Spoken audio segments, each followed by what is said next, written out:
షర్మిల గారు నిన్న మీరు చాలా రోజుల తర్వాత విజయవాడకు వచ్చి ప్రెస్ మీట్ పెట్టారు. నిజంగానే ఆ ప్రెస్ మీట్లో మీరు అనేక విషయాలను, పాత విషయాలనే మరీ మరీ మాట్లాడే ప్రయత్నం చేశారు. అసలు ఎప్పుడైతే ఎన్డీఏ కూటమి అంటే బీజేపీ, జనసేన, తెలుగుదేశం పార్టీ కలిసి ఉన్న కూటమి ఆంధ్రప్రదేశ్ ప్రభుత్వానికి ఇబ్బంది వస్తుందో, లేక ప్రజల్లో వాళ్ళ యొక్క పరపతి తగ్గుతుందో అన్నప్పుడు మాత్రమే మీ ప్రెస్ మీట్లు పెడతారని ప్రజలు అనుకుంటుండేవాళ్ళు. కానీ నిన్న నాకు అట్లే అనిపించింది. ఎందుకంటే వక్త్ బిల్లుకి అసలుకి ముస్లిం మైనారిటీ సోదరులకి ఒక విధమైన అన్యాయం చేస్తూ, లేక వాళ్ళ యొక్క ఉనికినే ప్రశ్నించే విధంగా రాజ్యాంగానికి వ్యతిరేకంగా జరిగే ఒక ప్రక్రియలో తెలుగుదేశం పార్టీ, జనసేన విధానాలను ఎండగట్టాల్సిన సమయంలో మీరు మరొకసారి ఒక ఒక టెక్నికల్గా మాట్లాడేట్లు నాకు అనిపించింది.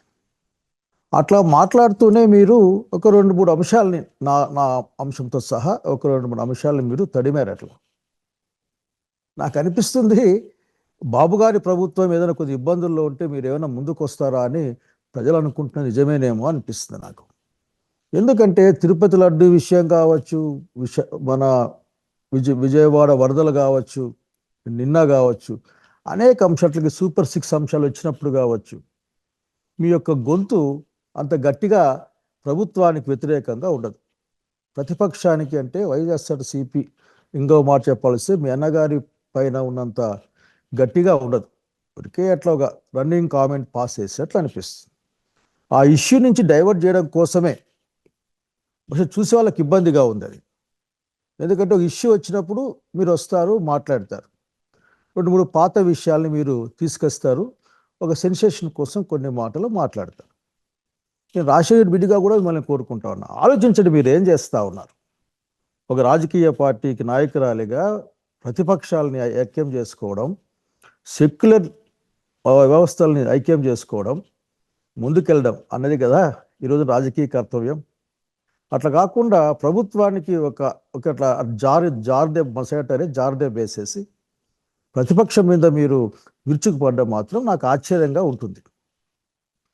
మీరన్న మాటలకే వద్దాం. నిన్న మీ ప్రెస్ మీట్లో వివేకమన్న మరణం వెనుక మేమే ఉన్నామని సాక్షులు చెప్పడం, అప్రూవర్లుగా మారడం, వాళ్ళు బయట తిరగడం చూస్తూ ఉన్నాం. అట్లాగే ఈరోజు అధికారంలో ఉన్న పార్టీలు అధికారంలోకి వచ్చి కూడా సంవత్సరం అయింది.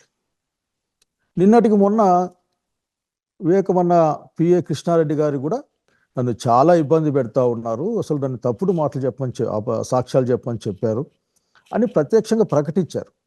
అది కూడా మీరు గమనించలేదా? సో మీరు అడిగేది ఒక్కటే, చట్టం ఉంది, ఒక నిష్పక్షపాతమైన విచారణ జరగాలి అని కోరుకోవడంలో తప్పేం లేదు. అట్లా కాకుండా మనకు మనమే నిందితుల్ని నేరస్తులుగా మార్చే ప్రయత్నం మాత్రం మంచిది కాదని నాకున్న అభిప్రాయం. అట్లాగే మీరు ఇంకా అనేక అంశాలు ఎప్పుడైతే ఇబ్బంది వస్తుందో, ఇబ్బంది వచ్చినప్పుడు ఆ మిథున్ రెడ్డి గారిను లేక అవినాష్ రెడ్డి గారిను మీరు ఒక విధంగా అట్లా కార్లు చేసే ప్రయత్నం చేస్తారు. ఇవన్నీ కూడా అసలు కరెక్ట్ కాదండి. ఎందుకంటే నేను మిమ్మల్ని అసలు ఇట్లా మాట్లాడాల్సి వస్తుందని అనుకోలే. మీరు ఇంకో మాట మాట్లాడుతూ ఇంకో మాట మాట్లాడారు. ఏం మాట్లాడారంటే, నా గురించి మాట్లాడుతూ అక్కడ అధికారం లేదు, డబ్బులే ఉన్నాయి, డబ్బుల కోసం పోయాడేమో శైలజనాథ్ అని చెప్పారు మీరు. నేను చాలా బాధపడ్డాను. అసలు ఇటువంటి మాట వినిపించాల్సి వస్తుందని అనుకోలే ఎప్పుడు కూడా. అక్కడికి నా చాలామంది సన్నిహితులు నాకు ఫోన్ చేసి ఈ విధంగా మాట్లాడుతూ ఉన్నారు. ఏంటంటే, షర్మిల గారు తెలంగాణలో పార్టీ పెట్టారు కదా, అట్లాగే మూసేశారు కదా, తెలంగాణ కాంగ్రెస్ పార్టీలో పనిచేద్దాం అనుకున్నారు కదా, మరి ఆంధ్ర కాంగ్రెస్ పార్టీకి వచ్చారు కదా, మరి దీని వెనక డబ్బులు వ్యవహారం ఏమైనా ఉందా అనే విషయంగా మాట్లాడారు. ఎందుకంటే మీరు డైరెక్ట్గా డబ్బుల విషయం మాట్లాడారు కాబట్టి. నేను ఒక మాట చెప్పాలనుకుంటా ఉన్నా, రాజకీయాలంటే డబ్బులు కాదు, రాజకీయాలంటే అధికారం కాదు, రాజకీయం అనేది ఒక ఫిలాసఫీ. ఈరోజు ఎన్డీఏ ప్రభుత్వాలకు వ్యతిరేకంగా, అట్లాగే వాటి యొక్క భావజాలానికి వ్యతిరేకంగా నిలబడాలనుకునే అలాంటి వాళ్ళు ఉంటారు. దీన్ని మీరు అసలు మాట్లాడడమే అనవసరం, కానీ మీరు మాట్లాడే ప్రయత్నం చేశారు. అరే మీకు అసలుకి ఈ డబ్బు భాష తప్ప ఇంకో భాష మీకు తెలీదా? ఎప్పుడు మాట్లాడినా డబ్బులు డబ్బులు డబ్బులు అనే మాట్లాడుతూ ఉంటారు.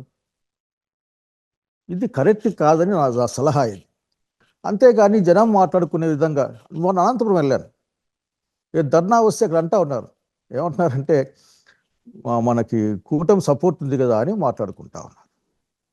నేనేమంటా అంటే మీరు ఇవన్నీ మానేసేయండి. ప్రస్తుతం మీరు కాంగ్రెస్ పార్టీ అధ్యక్షురాలుగా ఉన్నారు, ఆ గౌరవంతో మాట్లాడుతూ ఉన్నాం మీ పట్లనే.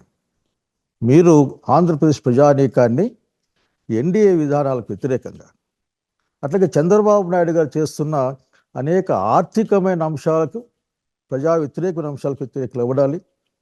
అట్లాగే ఎన్డీఏ ప్రభుత్వం యొక్క ప్రజా వ్యతిరేక విధానాలను మీరు ఎదుర్కోవాల్సిన అవసరం ఉంటుంది. ప్రతిపక్షాన్ని కాదు, చాలా గట్టి గొంతుతో మాట్లాడతారు మీరు. ఎంతసేపు ఉన్న జగన్మోహన్ రెడ్డి గారి గురించి మాట్లాడుతూ ఉంటారు. అసలు మీరు అర్థం చేసుకోవాల్సింది ఒక్కటే, మీ రోల్ ఏందో మీరు అర్థం చేసుకోవాలి. నేను అట్లాగే ఆంధ్రప్రదేశ్ వ్యాప్తంగా ఉన్న అందరూ కూడా, ముఖ్యంగా కాంగ్రెస్ పార్టీలో ఉన్న ఆనాటి నా పూర్వ సహచరులందరినీ కోరుకుంటా ఉన్నా. నేనైతే బాధపడ్డాను నేను. కాబట్టి ఈ డబ్బు భాష మానేయమా, అసలు ప్రజల భాష మాట్లాడేది మీరు చేస్తే బాగుంటుంది. మీరు ఎప్పుడు వచ్చినా సరే విజయవాడకు అదేదో ప్రభుత్వాన్ని విమర్శించడం కాకుండా ప్రతిపక్షాన్ని విమర్శించే కార్యక్రమానికి వస్తారని ప్రజలే మాట్లాడుకుంటా ఉన్నారు. నాకు తెలిసిన వాళ్ళు కూడా మీ దగ్గర ఉన్న వాళ్ళు మాట్లాడుకుంటా ఉన్నారు.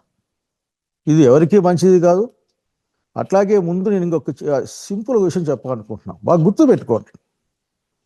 పాలిటిక్స్ అనేది ప్రజల కోసం చేస్తాం, ఫిలాసఫీ కోసం చేస్తాం. ఆ క్రమంలో ఆఖరికి ఆ ప్రయాణంలో ఏమైనా పదవులు వస్తాయి, పోతాయి. అంతేగాని వాటి కోసమే రాజకీయాలు మనం చేయమన్న సంగతి గుర్తుపెట్టుకొని కోరుతా ఉన్నా. డైవర్షన్ పాలిటిక్స్లో మీరు, రాష్ట్ర ప్రభుత్వం లేక వాళ్ళ యొక్క డైవర్షన్ పాలిటిక్స్లో మీరు భాగం కావద్దని నేను కోరుకుంటా ఉన్నా. అట్లా అనిపిస్తుంది జనానికి, ఆ విషయం మీరు గమనించాలి ముందు. కాబట్టి ఈ రోజున వివేకమన్న మరణం సంబంధించిన కేసైనా లేక అనేక మిగతా అంశాలైనా సరే, ఈరోజు అధికారంలో ఉన్నారు, కేంద్రం అధికారంలో ఉంది, దాంట్లో నిజానిజాలు తేలాలి. అందరూ కోరుకుంటా ఉన్నాం. ఒక అమాయకుల్ని లేకుంటే ఒకరిని ప్లాన్ చేసి దానికి ఇచ్చాల్సిన అవసరం లేదు. నేను అడిగేది ఒక్కటే, దయచేసి ఇప్పటికైనా సరే మీరు ఆంధ్రప్రదేశ్ రాష్ట్రంలో ప్రతిపక్ష నాయకురాలుగా గౌరవ బాధ్యతలు స్వీకరించిన ఈ నేపథ్యంలో ప్రజల కోసం విశాఖపట్నంలో లూలు మాల్ గురించి మీరు మాట్లాడి ఉండవచ్చు. అట్లాగే రాజధాని నిర్మాణాలు జరుగుతున్న అనేకమైన అవకతవకల గురించి మీరు మాట్లాడి ఉండవచ్చు. ప్రత్యక్షంగా అక్కడికి పోయి వచ్చి ఉండొచ్చు. కానీ ఇవేం మీ కంటికి కనపడే అవకాశం నాకేం కనపడడం లేదు. ఎంతసేపు నా డబ్బు భాష మాతో మాట్లాడ, అసలు మీకు ఎట్లా వచ్చింది నాకు అర్థం కావడం లేదు. నేను చాలా బాధపడతా ఉన్నా. నమస్తే.